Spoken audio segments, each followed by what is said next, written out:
absolutely stunning, isn't she?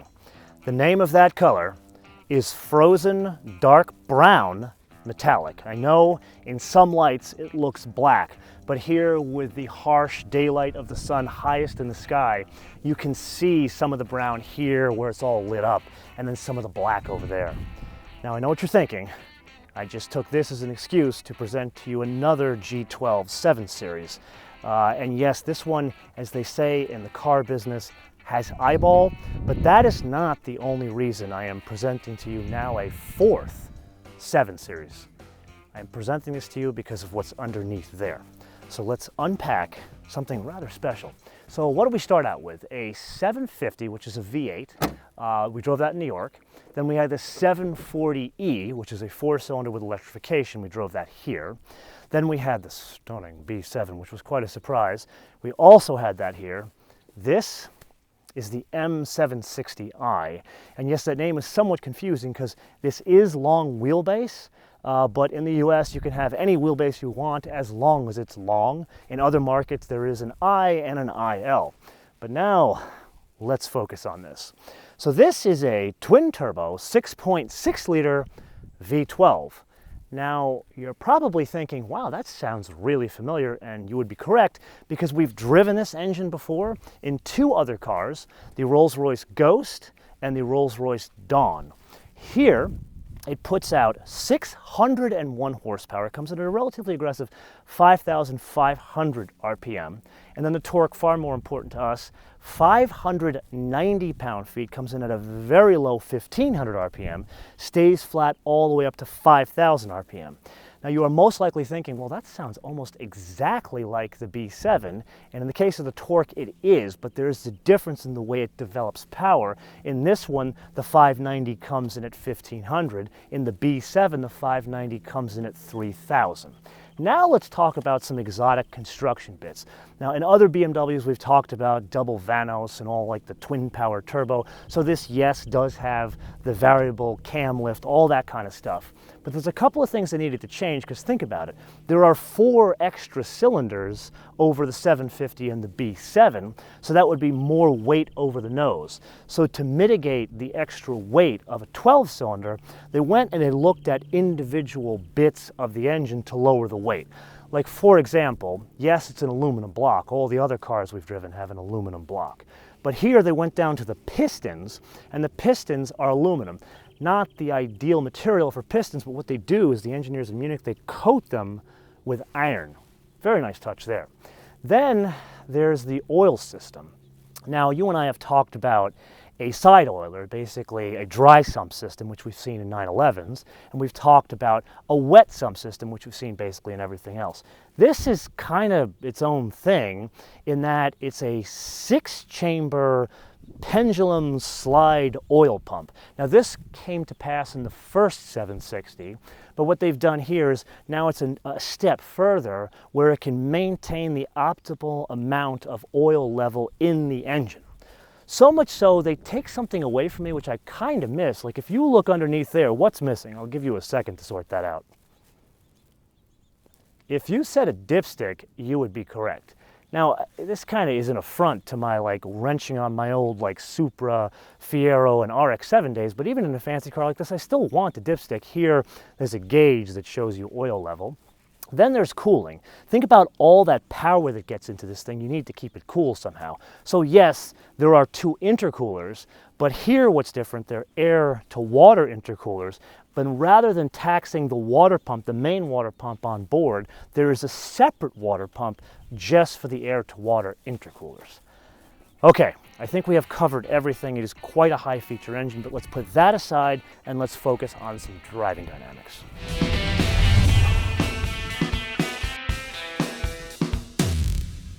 Now in the driving dynamics department, this is going to sound very familiar to you if you've seen our 3 previous 7 Series episodes. So let's start with the stuff that stays the same. The biggest is the structure, which is the carbon core. Now we covered that in graphic detail in the first G12 7 Series episode we did, which was a tech review of the 750 from Monticello Motor Club. Highly suggest you go look at that. I'll link it up here because you get to see the carbon core naked in that episode. But the biggest upshot that we need to learn from that is if you take a 120 plus inch wheelbase car, it's a 126 inch wheelbase, and compare them against each other, this structure, this carbon core, weighs about 200 pounds less than a comparably sized car with a comparable type structure. Then in addition to that, like most of the 7 Series that we have driven, this is fitted with all-wheel drive. Also, like most of the 7 Series that we have driven, this is fitted with all-wheel steering. And in addition to all the other 7 Series that we have driven, this is fitted with an 8-speed automatic.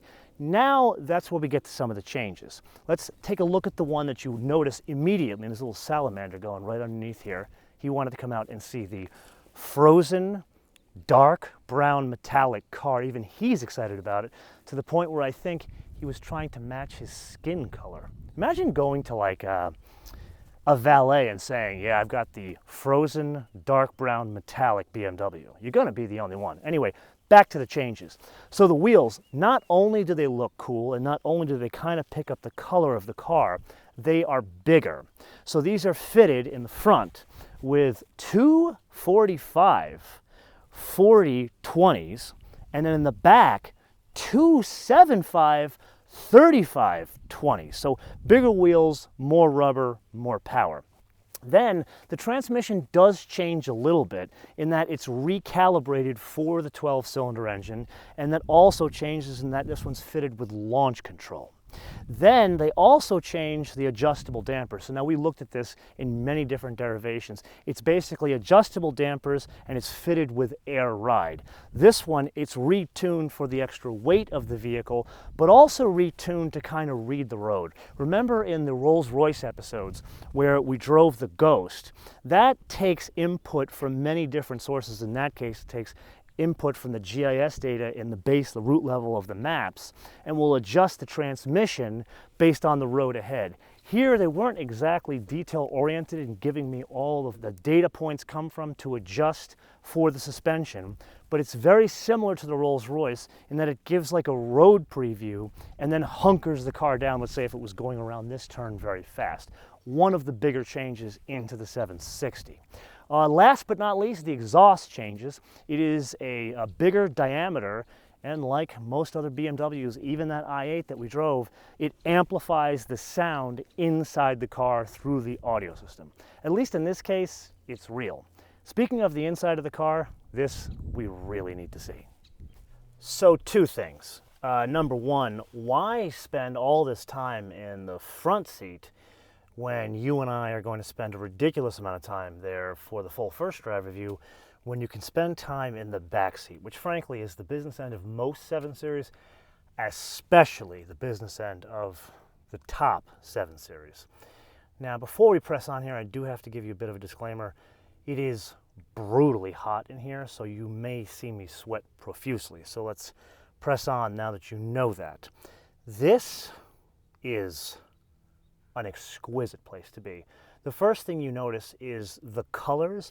This is specific to the M760. This, I want to say it's like an off-white with this contrasting black stitch. Really stunning, and like the G12 we looked at in Monticello Motor Club, it has this unique contrast piping here that's got some texture to it, and then the diamond stitching here. And then it doesn't just stop there. There's a unique choice of the wood here, but that can be specified. This is like, it's almost piano black meets wood, and you know me, I love me some wood, especially in a fancy car like this. And then last but not least, take a look at this in terms of color and trim. Not black seat belts. The seat belts match the color of the seats. Really fantastic. And then the headliner, normally not a big fan of black, but this black suede that picks up nicely the two-tone dash and the door tops, what an elegant place to be. Then there's some technology going on, like for example, there's the monitors on both sides. I can control infotainment, which is kind of repeated from the front. If that were not enough, there is a tablet back here. This is a Samsung Android tablet. I do find it interesting that BMW only integrates Apple CarPlay in the front, but the only tablet you can get fitted from the factory is Android. It's kind of strange. But this one, it has its own UX, and we saw this in the G12 750 tech review from the Monticello Motor Club. So this mimics iDrive, which I believe is at 5.0, version 5.0 at this point. So I can go into like the radio, I can go into driving functions over here, go back to the home here. I can go to climate functions. It says it's 73 degrees. It's more like 173 degrees if you can see my face. And then one little neat detail here, even in this UX, they put the same logo of V12, which is repeated throughout the car. They did it here in the UX on the tablet. It's also repeated on the center console and then on all of the door sills. Really very, very stunning. While I'm sitting here, I will say that I forgot to turn off, or my most recent passenger forgot to turn off the massage, so I'm getting a massage as I'm talking to you. Now, all this is lovely, but I love the fact that there are redundant controls. So all the HVAC systems, I can control it here, here, as well as here. I prefer to do it here. And the seat adjustment, so the whole thing is basically you can heat, cool, so you can blow cold air up your ass in the back seat here, and then move the seat, all redundant controls here. Very, very nice touch. And then last but not least, there seems to be a theme going on here in terms of connectivity, and it's not just the TV screens in the back, the tablet in the back, and the iDrive system in the front. This is fitted with multiple cameras, and those cameras do things like pick up speed limit signs, which relates speed limit to you in the head-up display as well as the GIS data from the maps. Well, it turns out BMW has turned that around, and they take that data, and this is if you opt in for it, they can take that data, anonymize that data, send it back to like the grand BMW computer, and then they can share that information to other connected BMWs that have also opted in to the same program. So the idea is red light camera signs or speed camera signs, which you people in Switzerland seem to have. It would take that data, anonymize that data, send it back to the BMW database, and then it would go back to like everybody else in BMWs that are connected. Yes, kind of Big Brother watching, but I think for a good cause. Think of this as like a bonus question. Do you like that idea? Do you not like that idea? Would you opt in? Anyway, it's brutally hot in here. I need to get out, even though it's beautiful. Oh, you decided to join us today. That is a good point, isn't it? So he and I have a ritual whenever these cars turn up on our doorstep. We go through them in every last detail, and as you can imagine, he is significantly better at it than I am. And while I was like geeking out on some of the interior bits, like the leather on the top of the dash, or the stitching here, or even the two-tone here, he pointed out that the map pockets, granted, who the hell needs map pockets nowadays? The map pockets not only are leather finished here, but there's special leather and stitching down here, inside the map pocket. If that is not cool, I do not know what is. Now here is where we need to get to the, I would say, the four-letter word of the car world, and that is the weight. Not an inconsequential size of vehicle, I think you would agree. The weight is 5,128 pounds. As a basis of comparison, the S65, its direct competitor from Stuttgart, let's call that 4,971 pounds. And the B7 that we had right here that he loved, that color especially, that was 4,899 pounds. Now let's pick like a dark choice, which I would argue is not only competitor, it is based on this car, the Ghost, that is 5,490 pounds. So here is, I would say, all the competition in this range, and it's about 500 pounds difference in weight. Which brings us to two things. Number one, please come back for the full first drive review, where he and I will spend some time driving this car and having some fun with it. And number two, a question. And the question is this.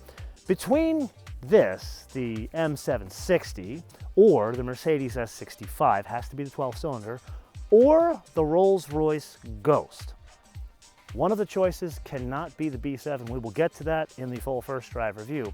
Of those three choices, what would you choose Why would you choose it? And most importantly, what region of the world do you hail from? And you know what, for good measure, let us know what car you currently drive.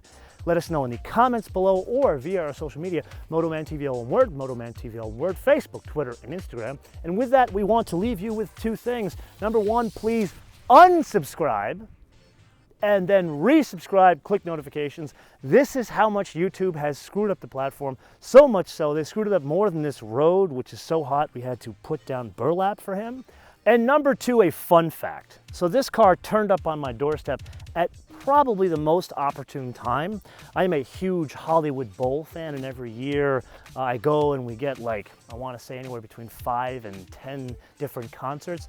This year, incredibly excited because we got the opportunity to see the living legend that is Tony Bennett. So I was already excited about the concert, but to go in style like this, that really added to it. So it was like a couple's play date. It was me and my lady friend in the front, and then my neighbor and his wife in the back. And my neighbor, he's a car guy, he's a doctor, he's been leasing a GTI. Of course, I chastised him many times about this. Finally, he's giving up the lease. He's buying a used Porsche Macan with the Burmester. Actually, he was the one that talked him into the Burmester, so it's about time you got off your ass and did the right thing financially. Anyway, back to our little story here. So we're driving from where we live in LA to the Hollywood Bowl, which is about an hour drive. And you'd think, you know, the two couples were chatting and giggling and the girls are having their own talk. No, they wouldn't even talk to us because they were so excited about all the toys in the back. And this guy, he decided he was gonna pull his phone out and search how-to videos on YouTube to get all this stuff to work in the back. I would argue he was probably more excited about the ride in the car in the back than going to see Tony Bennett. And just by the way, if you get a chance to see this man, he is 91 years old. He sang for 90 minutes. Lady Gaga came out, did a duet on 2 songs, and the man that he is, I mean, come on, he's a proper Italian. He dances with her in front of all of us. I mean, if I am like that at 70, I'd be happy. At 90, I'd be over the moon. You guys definitely need to see this guy in concert. Thank you, Tony, for an amazing evening. Till we see you next time, bis später.